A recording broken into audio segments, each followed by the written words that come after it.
This is a series in which we take a look at media that has been given the shaft by fans and critics. A series that brings up the age-old question, is it really that bad? Today we're going to look at Mighty Number 9! Now before we start, I want to point out that yes, there has been a lot of controversy surrounding this game. From its Kickstarter to the Inafune equivalent of deal with it, or hell, even the fact that some backers have yet to even receive their copies of the game. However, all that aside, the main focus will be just the game itself. It's a shitty situation, and I hope that things get resolved. I'll be playing the PS4 version. Now, on to the review. System ready? Go!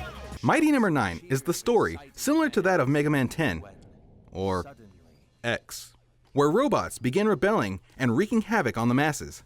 It is here we meet our main protagonist, Beck, aka Mighty Number 9! I swear I won't do that again. Maybe.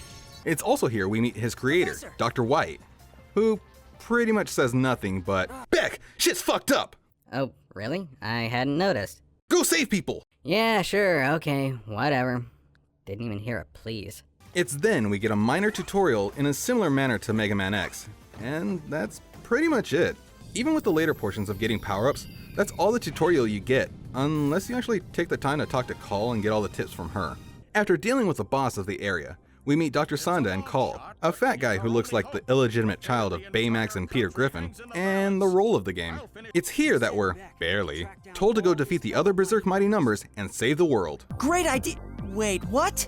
In terms of an actual story, there really isn't much here. Yeah, you can argue the same with Mega Man. I neglected to say earlier that this was the spiritual successor of Mega Man.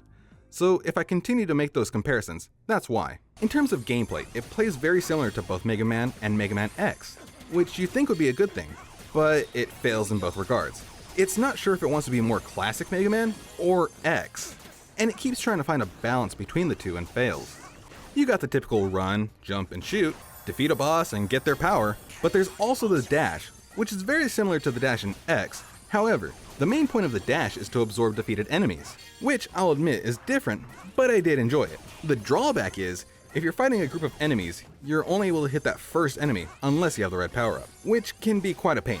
Although you may receive different powers from the other Mighty Numbers, you're more likely to stick to your main weapon even with bosses. Other than that, it's pretty much a carbon copy of Mega Man. Another issue I have is the graphics.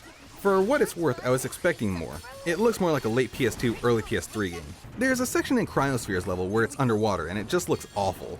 You can barely see anything. It's also plagued with frame rate issues, especially during said water segment. Not to mention, this is the first game I've played that actually crashed and returned me to my home screen. This one is a minor nitpick, but it's still an issue I had. The acting is just... there's no easy way to say it. It's bad. You... why you not burn? Why you not burn? Like, really bad. There's no energy in almost any performance. You know when you were in class and the teacher made you stand up and read aloud and you kind of had that monotone thing? That's kind of what they have here. Just to confirm, Mr. Sanda, if we can isolate the cause of the robot rampage, you'll send aid? It's very similar to that, which makes me a little sad considering that most of the actors have amazing work. Steve Bloom is one of my favorite voice actors, and even his performance felt forced. Wondering what happened to all the humans here, little doggy. They ran away. Cowards. Like, there wasn't any heart put into it. This also doesn't help while fighting a boss and listening for audio cues, only to have it cut to unnecessary dialogue that could have been said before the fight. Like this section with Pyrogen. Yes, he has visual cues for his attacks, but if you're like me, you stick to the audio cues. I don't want to fight you, Pyro! Please, snap out of it! It's no use, Beck. He's too far gone. It's just something that bothered me, and I know I'm gonna hear in the comments, get good scrub, blah blah blah. Like a moth to the flame! That's pretty much it for what I have to say. Now we've come to the section where we ask, is it really that bad? And to be honest, yes and no. There is stuff I enjoyed, and the game can be rather fun at times. I really enjoyed the section where you play as Call, and the Ray DLC, which is just the same game, but playing as the character Ray. With good also comes bad. As I mentioned, the frame rate issues and the crashing being the biggest issues, along with the dash mechanic, which you can just continue to shoot enemies till they die, but it takes a bit longer. All in all though, it's not a bad experience. If anything, if you want to get the game and you hate it, worst case, you're out 20 bucks. 25 if you purchase the Ray DLC, which is honestly more fun than the regular game, albeit a lot more difficult. If you really want to play something that's good, I highly recommend the Mega Man Legacy Collection, which digitally, on all platforms, is roughly $15. Thanks for watching the first of hopefully many reviews I'll be doing. I'll also be alternating between Is It Really That Bad and the flip side to that, which would be Is It Really That Good? The first of which will actually be one that people will be surprised about, Undertale. Yeah, people who follow me will understand my stance on Undertale, as far as the fandom and whatnot. But it's time for me to actually take the time and play the damn thing. Don't forget to subscribe.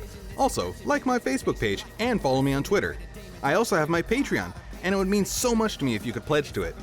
Thanks again, and as always, until next time, stay gold.